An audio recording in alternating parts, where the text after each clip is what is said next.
আসসালামু আলাইকুম। কবি মাসুক চৌধুরীর মৃত্যুবার্ষিকী স্মরণে তারই লেখা একটি কবিতা আবৃত্তির চেষ্টা করছি। কবিতার শিরোনাম মুক্তিযুদ্ধের কবিতা। যুদ্ধক্ষেত্রে কোনো কবির প্রয়োজন নেই, যুদ্ধক্ষেত্রে কবিও সৈনিক।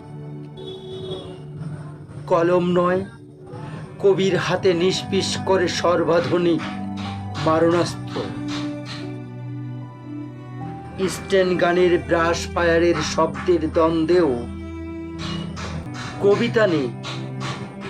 শত্রুর বাংকারে গ্রেনেড ছুঁড়ে মারার মধ্যে কবিতার ভঙ্গি আছে, কবিতার প্রভাব নেই।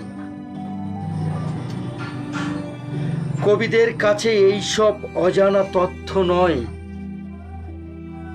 এরপরও প্রকৃত সত্য এই যে একটা জাতির জেগে ওঠার সংগ্রামের বর্ম হচ্ছে কবিতা। আমাদের মুক্তিযুদ্ধের আত্মার পুরোটাই কণ্টকে সুরক্ষিত গোলাপের মতো মহাকাব্যের উপাদানে আকীর্ণ। মুক্তিযুদ্ধের এই কবিতাটি আজও লেখা হয়নি। বড় বড় কবিরা শুধু বিবৃতি লেখেন, আর আমরা তাই মুখস্থ করি। কোন কবি বিভ্রান্ত, মুক্তিযুদ্ধে তাদের হৃদয়ে ভরে না।